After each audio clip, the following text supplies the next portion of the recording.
Hello friends, स्वागत है आपका फिर से एक नई क्लास में। इस क्लास में हम बात करने वाले हैं ईंधन सेल के बारे में। दोस्तों, फ्यूल सेल क्या होता है उसका हम पढ़ते हैं, तो वीडियो को एंड तक देखना। चलिए अपन स्टार्ट करते हैं। दोस्तों, फ्यूल सेल क्या होता है, ईंधन सेल क्या होता है। एक्चुअली ईंधन का मतलब क्या होता है उसको समझना ध्यान से।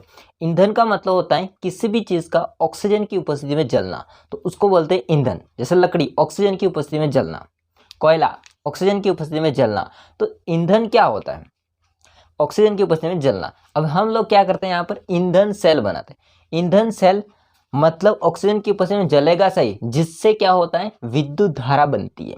रासायनिक ऊर्जा से विद्युत ऊर्जा, या रासायनिक चीज, हम कोई भी ऐसी केमिकल चीज जलाएंगे यानी कि अभिक्रिया करवाएंगे और जिससे विद्युत उत्पन्न होगी। ठीक है, आ रही बात समझ में।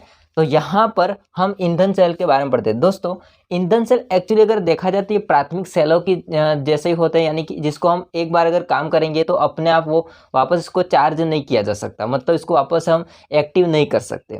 इसमें क्या होता है, इसमें लगातार ईंधन भरते जाना पड़ता है, और लगातार ईंधन भरते जाएंगे तो वो अपना काम करता रहेगा और विद्युत धारा उत्पन्न होती रहेगी। आ रही बात समझ में। सबसे पहले ईंधन सेल था, वो एक वैज्ञानिक था जिसका नाम था बेकान। ठीक है, क्या नाम था, बेकान। और बेकान ने सबसे पहले H2 और O2 से इसका उपयोग करके, H2 यानी कि डाई हाइड्रोजन और डाई ऑक्सीजन, ऑक्सीजन और हाइड्रोजन का प्रयोग करके उसने एक क्या बनाया था, ईंधन सेल बनाया था। तो इस आधार पर इसे कहा जाता है, ईंधन सेल को बेकान सेल भी कहा जाता है। उस ईंधन सेल को हम क्या कहते हैं, बेकान सेल भी कहा जाता है। तो हम लैंग्वेज को बाद में पढ़ेंगे, पहले समझेंगे, इसके बाद में इसको पढ़ेंगे। ठीक है, समझिए ध्यान से। दोस्तों, ईंधन सेल को बनाने के लिए यहाँ पर हम एक कार्बन की पोरस यानी कि सरंध्र इलेक्ट्रोड काम में लेते हैं। 2 इलेक्ट्रोड लेते हैं जिसमें छेद होंगे, पोरस मतलब छेद वाली।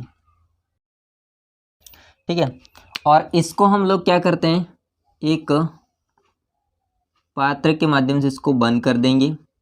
यहाँ से एक छिद्र रखेंगे क्योंकि यहाँ से हम एक फ्यूल एंटर करवाएंगे, ईंधन, और यहाँ से भी हम इसको खुला रखेंगे। इधर से भी फ्यूल एंटर करवाएंगे, ईंधन। ओके, और यहाँ से ऊपर एक हम वेस्ट पदार्थ बाहर निकलने के लिए खुला छोड़ेंगे। आ रही बात समझे।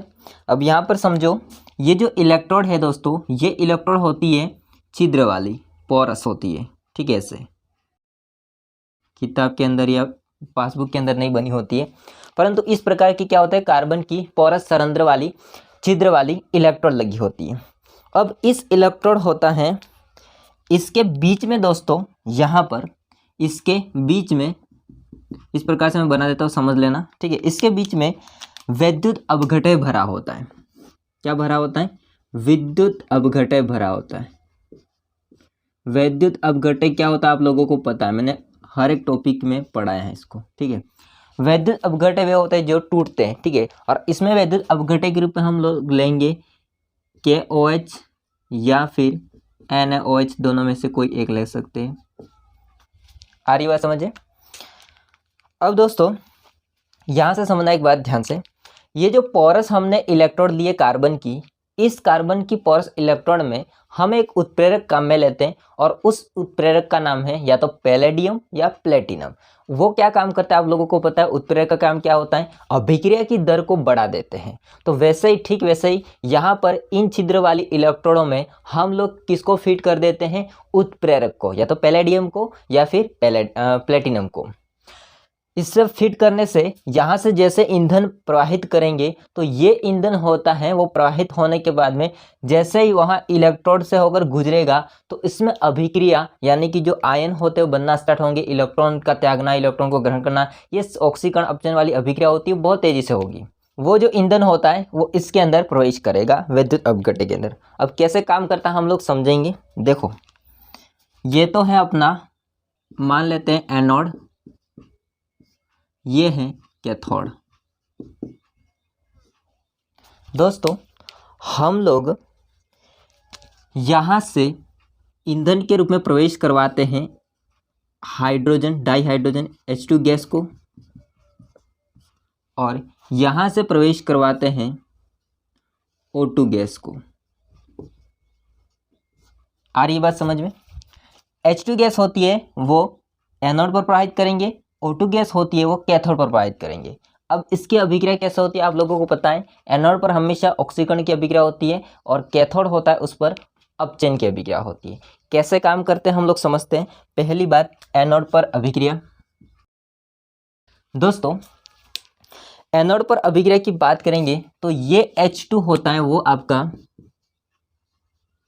अपने में से इलेक्ट्रॉन को त्याग देगा, परंतु दोस्तों यहाँ पर एक विद्युत अपघट्य होता है। ये विद्युत अपघट्य KOH हम लोग लेंगे तो ये KOH होता है वो K प्लस में और OH माइनस में क्या हो जाता है, टूट जाता है। ये जो OH होता है वो क्या करेगा, इसके पास में जुड़ने के लिए जाएगा तो यहाँ पर आपका आ जाएगा OH माइनस। OH माइनस जैसे आएगा तो यहाँ से हाइड्रोजन होता है वो H प्लस बनने के लिए अपने में से इलेक्ट्रॉन को क्या कर देता है, बाहर निकाल देता है। H प्लस बनने के लिए अपने में से इलेक्ट्रॉन को बाहर निकाल देता है। तो यहाँ से एक तो आपका इलेक्ट्रॉन होता है वो बाहर निकल जाएगा और साथ ही में दोस्तों ये जो H प्लस होता है वो इसके साथ जुड़ करके क्या बना देगा, H2O बना देगा। अब यहाँ से एक बात समझनी होगी आप लोगों को, बैलेंस करने के लिए हम इसको लिख देंगे। हम लोग यहाँ पर अगर 2H2 माने तो यहाँ से 2H2, इसका मतलब कितने हाइड्रोजन है, 2 2 4 है ना, 2 दूनी 4 हो जाएंगे तो यहाँ पर 4H प्लस बनेंगे। तो 4H प्लस को एक्सेप्ट करने के लिए कितने OH माइनस चाहिएंगे, 4। तो 4 OH माइनस इससे जुड़ेंगे तो 4 हाइड्रोजन कितने इलेक्ट्रॉन बाहर निकालेंगे, 4 इलेक्ट्रॉन बाहर निकालेंगे। और यहाँ पर H2O कितने बनेंगे, 4 H2O बनेंगे। आ रही है बात समझ आई। तो ये हो जाएगी रिएक्शन बैलेंस। तो ये कौन सी अभिक्रिया हो जाएगी, ऑक्सीकरण की। अब बात करेंगे हम कैथोड पर। इसको मैं ऊपर लिख देता हूँ समझने के लिए, ये लिखना ही है एग्जाम में, आप लोग समझ लेना। 4H प्लस बनेंगे। कैथोड पर कौन आ रहा है, O2 गैस। तो यहाँ पर तो आपकी आ जाएगी O2 गैस। ये दोस्तों गैस फॉर्म में होता है, ये होता है एक्वस फॉर्म में, ये जलीय फॉर्म बनाए लिक्विड, ये होता है गैसीय फॉर्म में। अब जो कैथोड होगा वो एनोड पर जो भी इलेक्ट्रॉन त्यागे गए हैं और इसमें जो उत्पाद के रूप में बन रहा है उसको वो ग्रहण करेगा। तो यहाँ पर O2 होता है वो आपके H2O से एंड साथ में इलेक्ट्रॉन से, 4 इलेक्ट्रॉन से ग्रहण करके अपना उत्पाद बनाएगा। दोस्तों यहाँ पर समझना ध्यान से क्या हो रहा है। यहाँ पर हमारे पास में 4 H2O हैं, ऑलरेडी हमारे पास में 2 O2 है, तो हम क्या करते हैं यहाँ पर 2 H2O काम में लेते हैं। 2 H2O काम में लेंगे तो यहाँ से एक तो 2 तो बन जाएंगे अपने OH और 2 हमारे पास में क्या बन जाएंगे, H। ये 2 H होते हैं वो इस ऑक्सीजन से जुड़ने के लिए आएंगे। तो ये ऑक्सीजन होता है वो क्या करता है दोस्तों, इन 4 इलेक्ट्रॉन को ग्रहण कर लेता है। अब एक ऑक्सीजन होता है दोस्तों 2 इलेक्ट्रॉन ग्रहण करता है, ये ध्यान रखना। एक ऑक्सीजन होता है कितने इलेक्ट्रॉन ग्रहण करता है, 2। तो 2 ऑक्सीजन कितने इलेक्ट्रॉन ग्रहण करेंगे, 4। 4 इलेक्ट्रॉन ग्रहण करके यहाँ पर ये बन जाएगा 2 OH माइनस, ये भी माइनस। तो यहाँ पर कितने OH माइनस बनेंगे, 4। जैसे यहाँ पर किया था उल्टा हो जाएगा, तो यहाँ से बन जाएगा 4 OH माइनस आयन। ठीक है, ये लिक्विड फॉर्म में होगा, ये एक्वस फॉर्म में। एक्वस मतलब जल के अंदर उपस्थित है। तो दोस्तों ये तो हो जाएगी अपचयन की अभिक्रिया, ये हो जाएगी ऑक्सीकरण की अभिक्रिया। अब हम सेल अभिक्रिया लिखते हैं। संपूर्ण अभिक्रिया या सेल अभिक्रिया। सेल अभिक्रिया में दोनों अभिक्रिया में जो ऑपोजिट है वो कट जाएंगे। जैसे यहाँ पर एक तो 4 इलेक्ट्रॉन है और यहाँ पर भी 4 इलेक्ट्रॉन, ये कट जाएगा। 4 OH माइनस, 4 OH माइनस ये कट जाएगा और साथ में 2 H2O से 4 H2 कटेंगे तो 2 H2 बचेंगे। तो जो बच जाता है उसको हम लोग लिख लेंगे। तो यहाँ से क्या बचता है, ऊपर तो बचता है 2H2 गैसीय फॉर्म में, प्लस OH तो गया, यहाँ से O2 बचा नीचे वाले में, O2 गैसीय फॉर्म में, और यहाँ से ऊपर से 2H2 बचा, 2H2O, और इधर से कोई नहीं बचा है तो ये लिक्विड फॉर्म में लास्ट H2 बचेगा।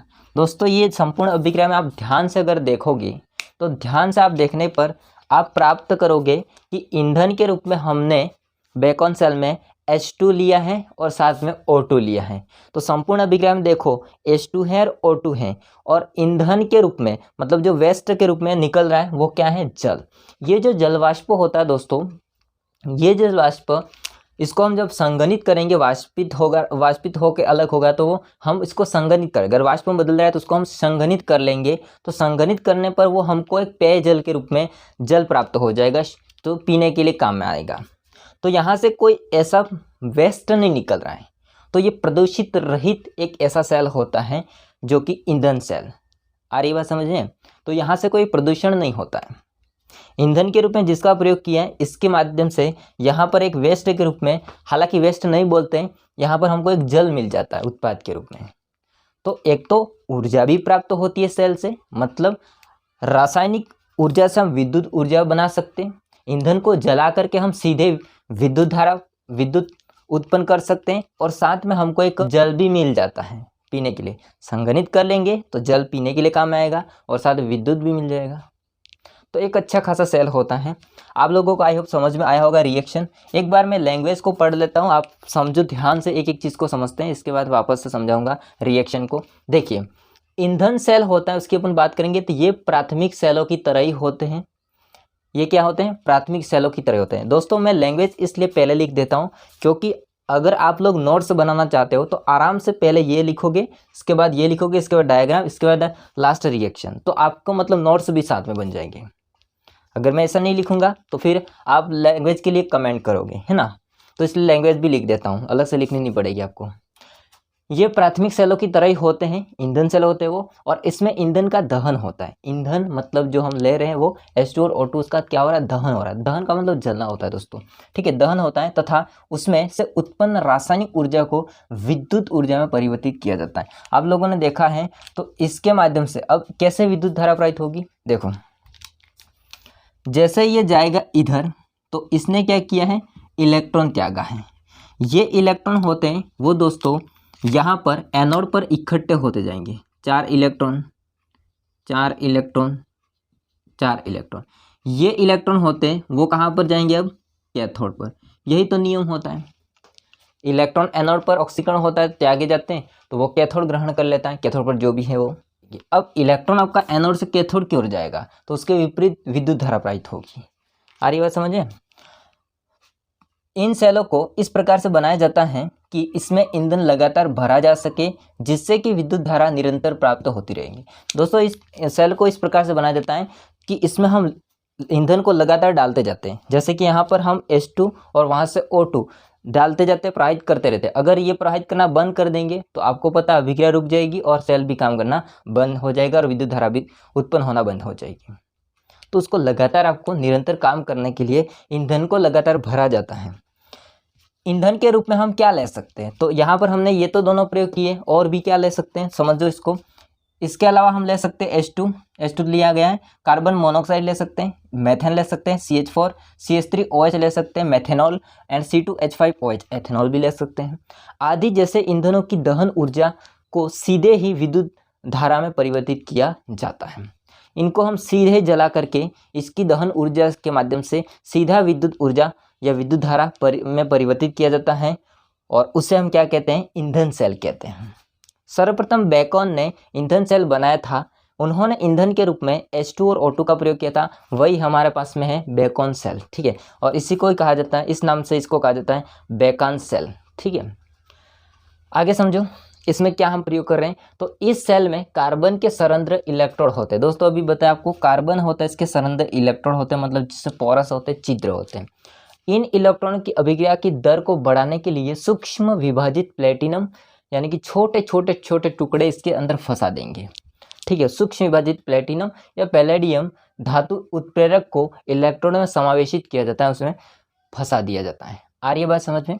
और दोस्तों विद्युत अपघटन के रूप में हम या तो पोटेशियम हाइड्रोक्साइड या सोडियम हाइड्रोक्साइड के रूप में ले सकते हैं। एक बार वापस समझिए रिएक्शन कैसे होती है। यहाँ से हम H2 प्रवाहित करते हैं। जैसे H2 प्रवाहित करेंगे, ये इधर जाएगा, सरंध्र से होकर गुजरेगा, तो वहाँ पर आपके उत्प्रेरक के रूप में काम में आए हैं प्लेटिनम और पैलिडियम, जिसके माध्यम से अभिक्रिया तेज हो जाएगी। तो H2 होता है फटाफट से क्या करेगा, फटाफट से आपका इलेक्ट्रॉन बाहर निकाल देगा। और विद्युत अपघटन के रूप में जो पोटेशियम हाइड्रोक्साइड मैंने मान के चला है, तो उसमें से OH होता है वो उस हाइड्रोजन से जुड़ जाएगा, और हाइड्रोजन होता है और आपका H+ जो बनेगा वो बनाएंगे जल का अणु, और इलेक्ट्रॉन होता है वो बाहर हो जाएगा। अब दोस्तों यहाँ से हम O2 प्राप्त करेंगे। O2 जैसे प्राप्त करेंगे तो एनोड पर जो इलेक्ट्रॉन त्यागे गए हैं उसको वो ग्रहण करेगा, परंतु वो ग्रहण करके O2- बनाएगा, ठीक है, O2-2 बनाएगा। तो जिससे यहाँ पर H2 होता है वो अलग होकर के उसमें से 2 हाइड्रोजन ऑक्सीजन के साथ में जुड़ करके ये वापस से क्या बन जाएंगे, OH- और कितनी संख्या बनेंगे, 4। ये बैलेंस करने के लिए होता है, परंतु आप एक ही बात याद रखो कि O2 होता है वो इलेक्ट्रॉन ग्रहण करेगा, उसके साथ में H2O भी साथ में क्रिया करेगा या जुड़ेगा, तो यहाँ से वापस से क्या बन जाएगा, OH- बन जाएगा। संपूर्ण अभिक्रिया लिखना है तो जो ऑपोजिट होते हैं वो कट जाएंगे, जैसे कि इसका अभिकारक में 4 इलेक्ट्रॉन है, इसके उत्पाद में 4 इलेक्ट्रॉन है, कट गए। इसमें उत्पाद में 4 OH- है, इसमें अभिकारक में 4 OH- है, ये कट गए। इसमें H2O थे 2 और इसमें H2O थे 4, तो 2 बचेंगे। लिखा हमने 2H2 + O2। इसके अलावा यहाँ से क्या बचता है, तो यहाँ से बचता है 2H2O। तो आपने देखा है कि हमने ईंधन के रूप में H2 और O2 का प्रयोग करके एक तो विद्युत धारा उत्पन्न की, ये बात फिक्स है, साथ में यहाँ पर H2O भी बना है जो कि काम आएगा। अब मैं आपको बार बार बोल रहा कि काम आएगा, कहाँ काम आएगा। देखो दोस्तों, हमारा अंतरिक्ष या कार्यक्रम होता है, उसमें एक अपोलो यान होता है, वो जब गया था तो इसने ये क्या किया था, सेल का प्रयोग किया था, ईंधन सेल का। और वहाँ पर मिलते तो नहीं है पानी, है ना, वहाँ पर कहाँ पानी मिलता है, नहीं मिलता है। तो विद्युत धारा तो उत्पन्न कर रहे थे, परंतु इसमें पानी की कमी थी। तो इस सेल के माध्यम से एक तो हमको विद्युत भी मिल जाती है और साथ में पीने योग्य या पीने के लिए पानी भी साथ में मिल जाता है इस सेल के माध्यम से। इसको संघनित कर देंगे तो पीने के लिए भी काम आ जाएगा और विद्युत भी काम आएगी। तो अपोलो के बारे में आप लोग पढ़ लेना, ठीक है। अब दोस्तों इसके ईंधन सेल की कुछ विशेषता होती है, उसको मैं लिख देता हूँ, आप इतना स्क्रीनशॉट ले लो। हाँ दोस्तों, अब इसकी विशेषता है कुछ इस प्रकार से। पहली विशेषता ये है कि इस सेल की आयु अधिक होता है, मतलब ये लंबे समय तक चल सकता है। क्यों चल सकता है, क्योंकि इसमें हम लगातार ईंधन भरते जाते हैं और लगातार ईंधन भरने से वो अपना काम करता रहता है, तो हम इसको अधिक समय तक चला सकते हैं, ठीक है। इसके अलावा यह सेल प्रदूषित रहित होता है। आप लोगों ने देख लिया है कि इसमें जो वेस्ट के रूप में, या हम कह सकते हो जो उत्पाद बन रहा है वो क्या बन रहा है, जल बन रहा है, और इसको जल वाष्प के रूप में बनेगा, जिसको संघनित करके हम पेयजल के रूप में काम में लेंगे, ठीक है। तो इसमें प्रदूषण नहीं होता है। इसके अलावा दोस्तों इसके अगर दक्षता की बात करेंगे, इफिशियंसी की, तो ये लगभग होती है 75 से 80%। कुछ किताब में 70 से दे रखा है और कुछ किताब में 75 से दे रखा है। तो हालांकि 70 से ऊपर ही होती है, तो 75 से 80% इसकी दक्षता यानी कि पावर होती है। अच्छी बात है ना, इतनी 75 से 80% है। तो इसके बाद में इस सेल का जो प्रयोग सर्वप्रथम किया गया था दोस्तों, ईंधन सेल का सर्वप्रथम प्रयोग किया गया था वो अंतरिक्ष कार्यक्रम में अपोलो नामक यान, है ना, अपोलो नामक यान होता है, उसमें विद्युत ऊर्जा प्रदान करने के लिए किया गया था। यहाँ H2 और O2 होता है, वो परस्पर मिलकर के H2O बनाता था, जिसमें आप लोगों ने संपूर्ण सेल अभिक्रिया में देखा था यहाँ पर नीचे कि H2 और O2 मिलकर के क्या बनाते हैं, H2O बनाते हैं। ये जल वाष्प के रूप में होता है, तो यह जल वाष्प को संघनित करके ये जो अंतरिक्ष यात्री होते हैं उनके पेयजल के रूप में काम में आता है। तो ये दोस्तों था ईंधन सेल। तो आई होप को सारा समझ में आया होगा, और कुछ भी डाउट है तो कमेंट करके बताइएगा, और वीडियो अच्छा लगा हो तो लाइक कीजिए, चैनल को सब्सक्राइब नहीं कर देना। मिलते हैं नेक्स्ट वीडियो में, तब तक के लिए जय हिंद, वंदे मातरम।